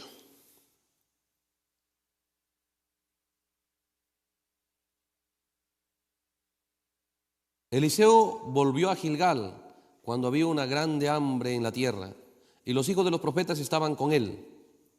¿Se da cuenta? ¿Con qué gente estaba moviéndose Eliseo? Los hijos de los profetas. allá la ciudad, el lugar donde estaban los hijos de los profetas, ¿sí?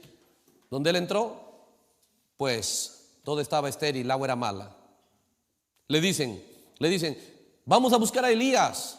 No vayan, dice, Dios se lo llevó. No, vamos. Y luego volvieron, no hay nada. Y luego empezó las quejas, mira, aquí todo está mal, aquí está todo, sacándole a la gente de esa condición. ¿Sí? Entonces, aquí dice, el verso 38, una gran hambre en la tierra, y los hijos de los profetas estaban con él, por lo que dijo a su criado, pon una olla grande y es potaje para los hijos de los profetas. ¿Qué es lo que trabaja? ¿En qué está logrando? Hagamos una comida para juntar todos los creyentes. Porque Eliseo sabía la profecía que Dios le dio a Elías. Hay 7,000. Para Dios tenía valor ellos, pero esos 7,000 estaban en una condición tremenda, difícil. Entonces Eliseo le dice, mira, tenemos que trabajar con esa visión. Porque Eliseo no está aquí a ver qué hago con la unción. No. Eliseo sabía qué hacer, la segunda cabalgata después de Elías. ¿Para qué era la doble porción? ¿Sí? Eliseo dijo, tenemos que trabajar por juntar al pueblo de Dios. Tenemos que trabajar por compañerismo y decir que hay que pagar el precio. Si yo le digo cocina para los hermanos, no quieren, pues tú hazlo, le dice a su criado. Hagámoslo nosotros. Nosotros juntémoslo. Nosotros hagamos algo y llamemos para juntarse. ¿Sí? Entonces dice, haz potaje para los hijos de los profetas. Entonces le dice, venga, vamos a cocinar, vamos a esto, y ahí está. Tú encárgate de liderar eso. Tú dile, vengan, ayuden, mira, acá está todo, vengan. Dice, y bueno, ya se juntan. Y sabe, dice el verso 39, salió uno al campo a recoger hierbas. Bueno, ahí estaban todos ahí ayudando y todo, bueno.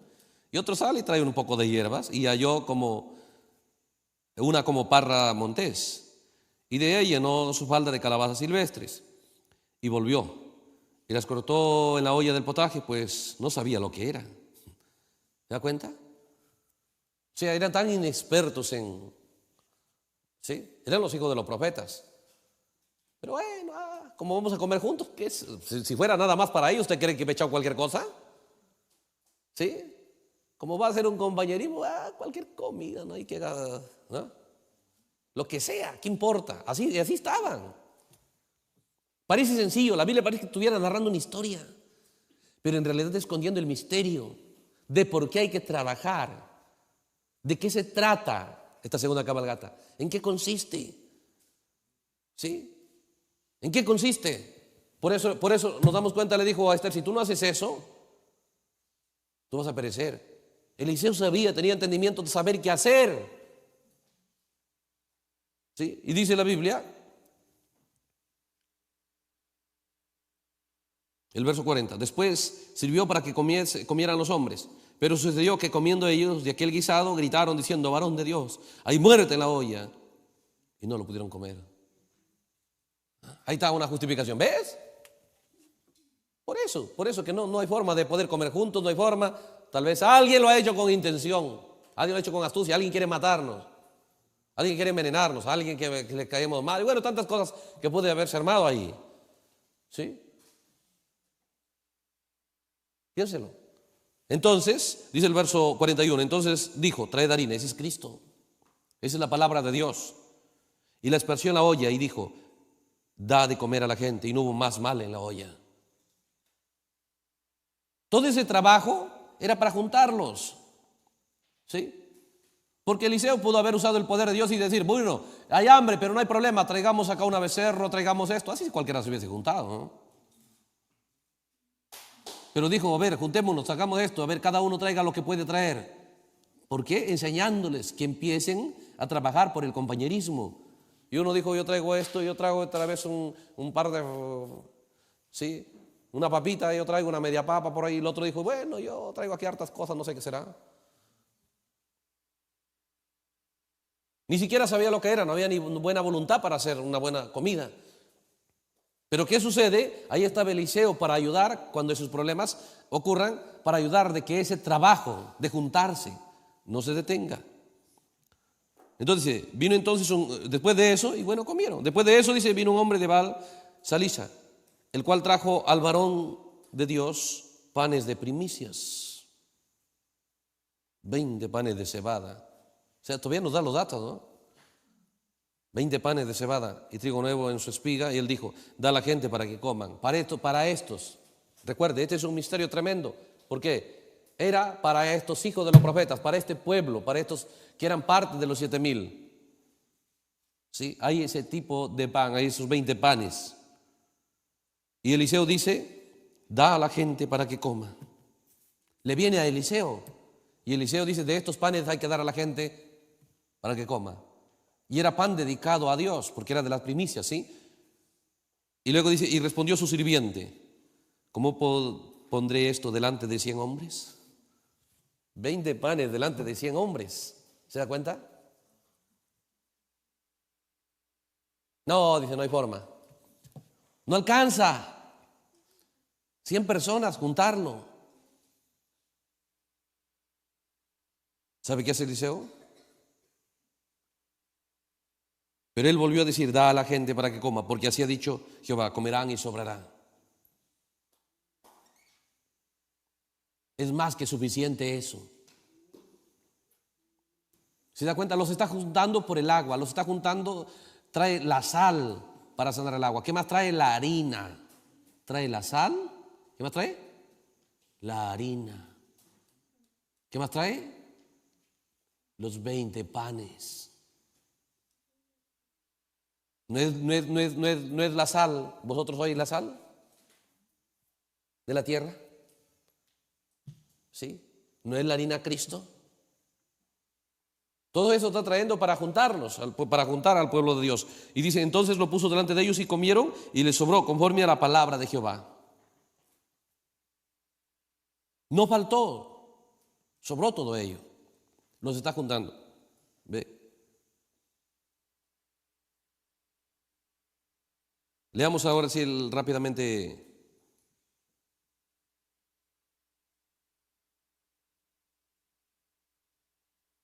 el capítulo 6.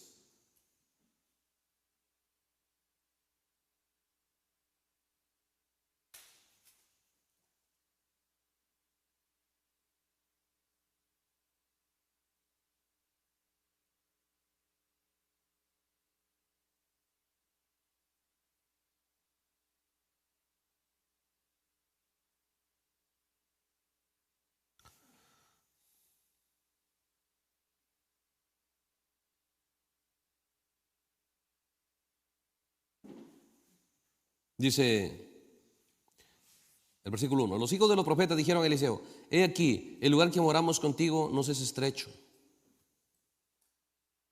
¿Por qué? Eliseo se quedó ahí, vengan y la gente venía y venía. Y Eliseo ya no hay ni dónde quedarse. ¿Cuántos se habrán quedado unos por ahí sentados y tan apretados? ¿No? Recuerden, hermano, Eliseo pudo haberlo hecho todo, pero ellos tenían que ver la necesidad. Ellos tenían que ver la necesidad. ¿Quién vio la necesidad? Rebeca. ¿Quién vio la necesidad? Rahab. ¿Quién vio la necesidad? Abigail. ¿Sí? ¿Quién tenía que ver la necesidad de pararse por ese pueblo? Esther. Ahora Eliseo tiene que moverlos para que vean la necesidad de trabajar. Por lo que Pablo dice, juntarse. Para llegar a una sola fe, un solo entendimiento, un solo lenguaje. Y sabe, los ha hecho pasar por todo eso. Y ahora dice, los hijos de los profetas, ahora mire, ahora son ellos diciendo. ¿Sí? Le dicen, he aquí el lugar en que moramos contigo, no es estrecho. ¿Sí? No, mira, la gente viene y empezaron a llegar, tal vez eran 100, tal vez 101, 110, y dice, muy estrecho. Entonces, vamos ahora al Jordán y tomemos ahí cada uno una viga y hagamos ahí un lugar que habitemos. Tenemos que trabajar, tenemos que emplear el lugar, tenemos que hacer esto. Y Eliseo dice, anda. Y dijo uno, te ruego que vengas con sus siervos. Y él respondió, yo iré. ¿Sabes qué? Ven con nosotros. Dice, porque si tú no vas, nadie va. No, ellos no tenían respeto el uno al otro. Ellos no se consideraban el uno al otro. Ninguno tenía influencia sobre los demás. ¿Sí? Seguro que decían, no, a mí nadie me hace caso. Yo les digo, nadie hace caso. Yo el otro decía, yo digo lo mismo. Y bueno, cada uno así. Entonces le dice, para que funcionen las cosas, ven tú con nosotros. ¿Se da cuenta? Que todo ese poder en esta segunda cabalgata de Eliseo lo está haciendo ¿para qué? ¿Para qué está haciendo ese trabajo que parece sencillo? Parece simple. ¿Pero se da cuenta dónde se está enfocando? en trabajar por ese compañerismo, que ya Pablo nos declara más adelante, que Hechos 2 dice, estaban todos unánimes y juntos, entonces ahí recién pudieron recibir el Espíritu Santo, porque nadie puede recibir el Espíritu Santo que su corazón no haya recibido ese entendimiento y no haya establecido esa carga sobre él. El bautismo del Espíritu Santo es individual, pero en cada corazón individual tiene que haber esa carga de la segunda fase, del compañerismo, de la unidad de la fe. ¿Sí? Es un trabajo, por eso nos damos cuenta todo el poder, la doble porción. ¿Dónde está enfocándose? ¿Dónde está trabajando?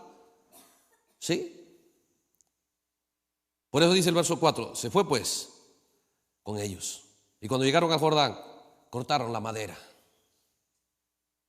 Todo, Eliseo, ya está bien, vamos, voy a acompañarle. Que solamente a cortar madera, un ministerio tan poderoso y acompañarlos a cortar, porque ni madera pueden cortar solos.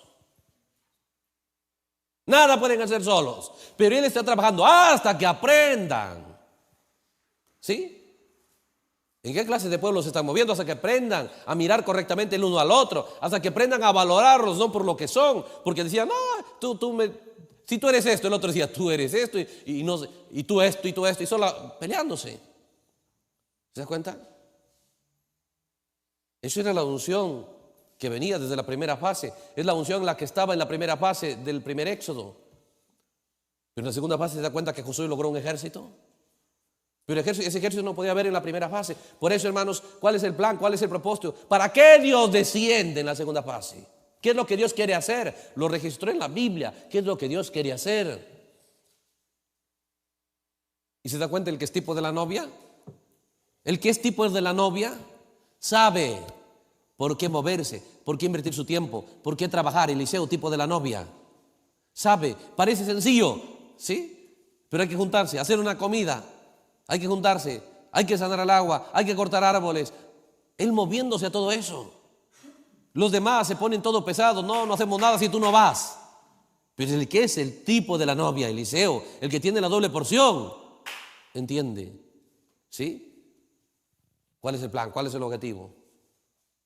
Y no se cansa, no cede y camina y avanza con tales de que eso tome lugar.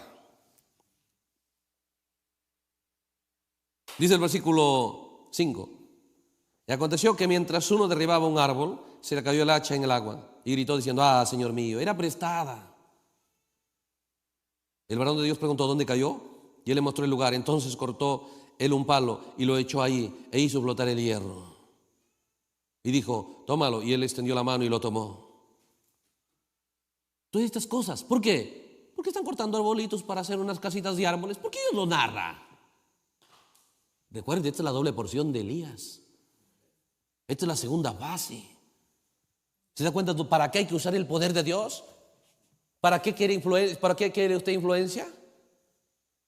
¿Para qué quiere la unción? ¿Para qué será la unción? No es como la primera fase. Tal vez usted puede decir, yo quiero la unción para moverme por allá, para moverme por acá, para estar ante el mundo, para hablar acá y para acá, para acá. Eso fue el ministerio de la primera fase, que cortó las cabezas a los profetas de Baal.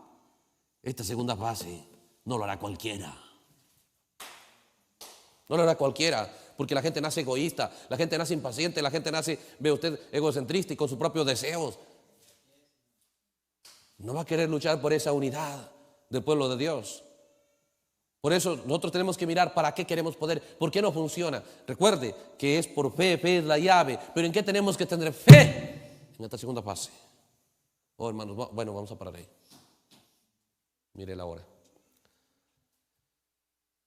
Dios permite, continuamos estos días mirando todas estas cosas que están escritas ahí.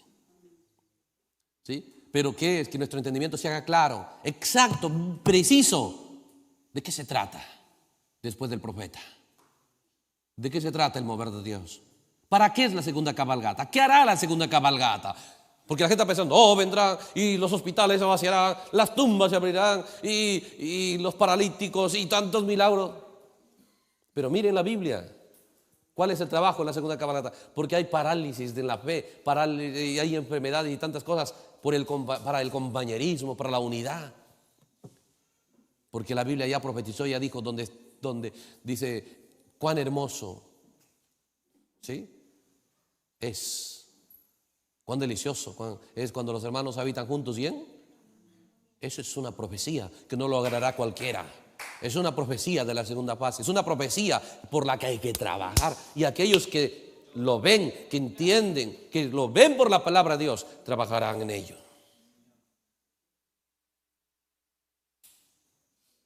Vamos ahí. Aleluya. Y Dios lo bendiga, hermanos. Vamos a orar. Señor Jesús, gracias por toda tu bondad para proveernos la atmósfera, Señor, donde la fe, el anhelo, el deseo del alma de cada creyente se junta. Tú puedes venir, muchos conscientes de lo que necesitamos, otros solamente viniendo a ti sin pleno entendimiento de lo que nosotros necesitamos, pero tu gracia, Señor, puede proveer ese colirio divino para mirar, Señor, la escena presente, para mirar, Señor, lo que toca este día, lo que está tomando lugar y la oportunidad que nosotros tenemos para actuar, así como vio esa oportunidad Ruth, como vio esa oportunidad Rahab, como vio esa oportunidad Rebeca, y así todos los tipos de la Biblia, Señor. Gracias porque no va a volver vacía tu palabra, va a trabajar en cada corazón, va a limpiarnos, Señor, en nuestro entendimiento, en nuestra visión, toda visión borrosa va a ser sacada fuera de escena, va a ser, Señor, tu palabra trayendo una visión nítida, Señor. Y estamos agradecidos por tu palabra. Estamos agradecidos, Señor, por estos momentos donde nos podemos reunir alrededor de ella. Gracias, Señor. Gracias por la fe de cada hermano. Donde ellos estén, que tu palabra sea una gran ayuda para ellos. No sabemos, Señor, nosotros cuánto nos queda en nuestra jornada en la tierra. Pero tú sí. Ayúdanos a trabajar arduamente por lo que ya está escrito, por lo que está profetizado, sin mirar cuántos hacen de manera diferente, pero ¿qué nos importa ello? Mirar, Señor, cómo tu palabra lo ha establecido, cómo el mensaje y la Biblia, Señor, nos lo muestran. No hay otro lugar más seguro donde basar nuestra fe, Señor. Por lo tanto, gracias, muchas gracias por estas oportunidades que nos das de mirar tu palabra de esa manera. En el nombre de Jesucristo, bendice grandemente a todos nuestros hermanos en los diferentes lugares donde estén. Que la visión de tu palabra inunde su corazón y tú de una manera personal seas tan invitado, tan deseado por cada creyente. Y de esa manera, Señor, tu Espíritu revele tu palabra a sus corazones de una manera tan personal, tan clara, tan nítida. Y no solo ellos, sino que también produzcas el querer y el hacer juntos, Señor. De esa manera, como dijiste tú, Señor, no solamente seremos oidores, pero hacedores de aquello que está ya escrito en tu palabra, Señor. En el nombre de Jesucristo, te agradecemos por ello. Amén. Dios la bendiga, hermanos.